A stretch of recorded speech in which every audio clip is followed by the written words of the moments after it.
Hello, welcome to Oxford Heirlooms. Now in this video, I'm going to be working on the front of the shirt.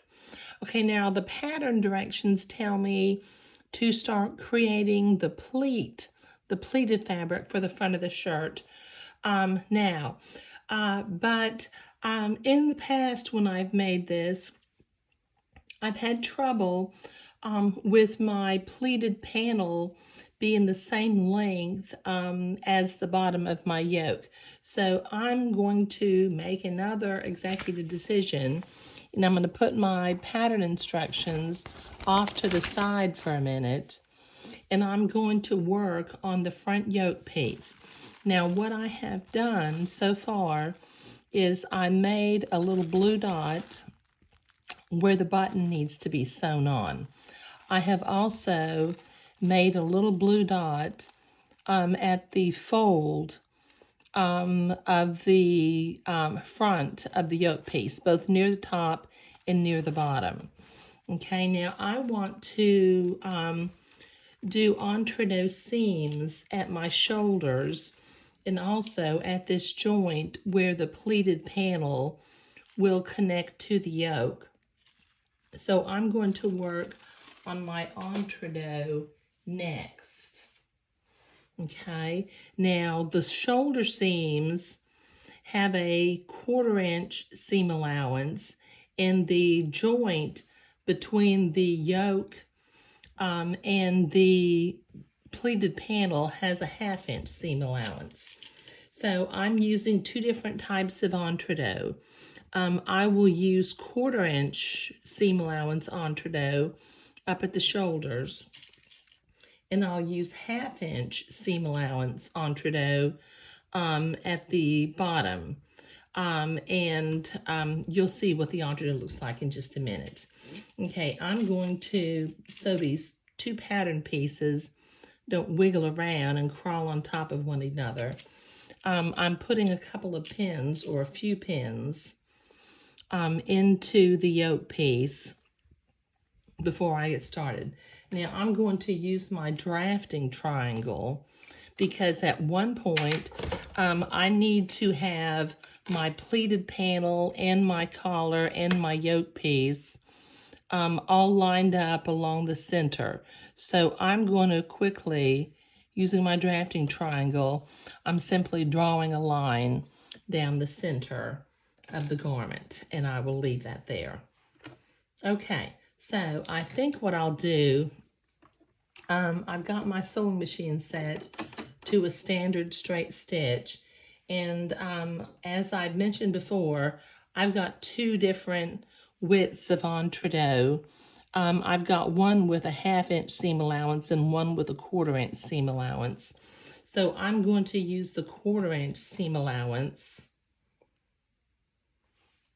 up at the shoulder seams, and the 1/2 inch seam allowance at the bottom of the shoulder seam, or bottom of the yoke, pardon me. Now I'm going to pin this entredot into place along the shoulder seam. Oh, I should have cut that into a shorter piece. Let me cut this and then I'll pin it. But I'll need two pieces. So let me cut another piece. Okay, let me put the rest of that entredot off to the side. Okay, all right, so let me pin that on. And then I'll sew it with a straight seam. And then I'll go to the ironing board and press my seam toward the inside of the yoke piece.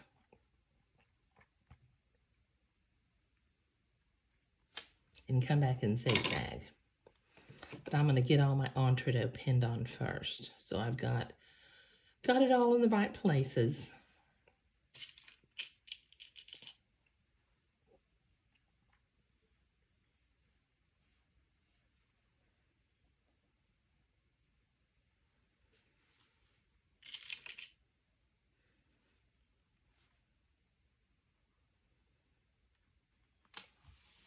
Okay, now let me cut my entredot about the right length, and then get that pinned on the bottom.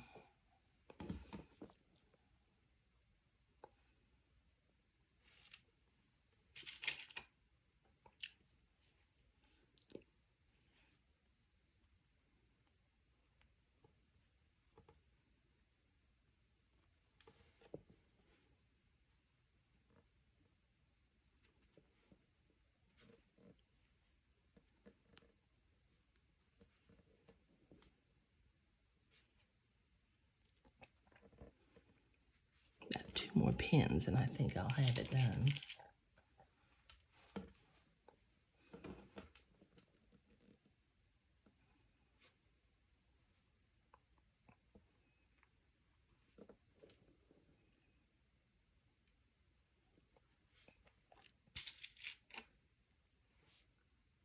There.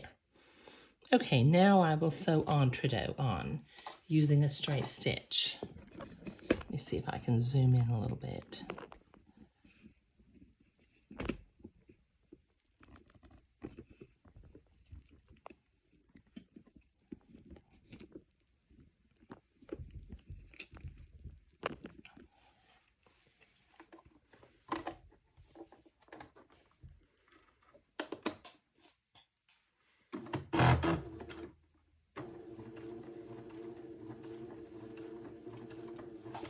Yeah, just sew right to the right of the Entredo ladder when you're doing this first pass of straight stitch. And just be careful to not pierce the Entredo ladder itself, because that tends to ruin the look. And take your pins out as you come to them.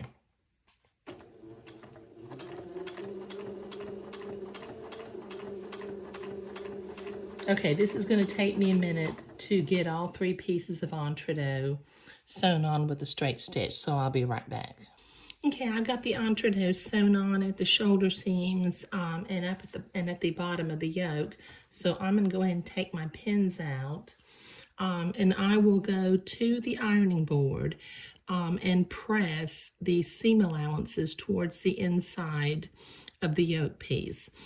Because I have 2 layers of Swiss batiste this time, because it called for a lining piece, it's a little bit more difficult to finger fold. So I'll be right back after I go to the ironing board.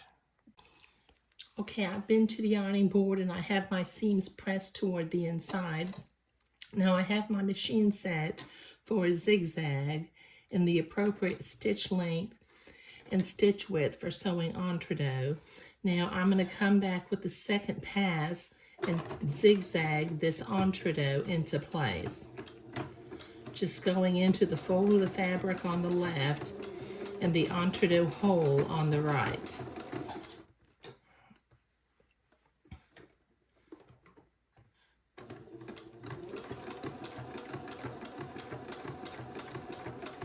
And I'll do each one of these seams, both shoulders and along the bottom of the yoke. Okay, this will take me a minute to get this done. Okay, I've got everything zigzagged and I have trimmed away the excess batiste from the Entredo from 2 of the seams.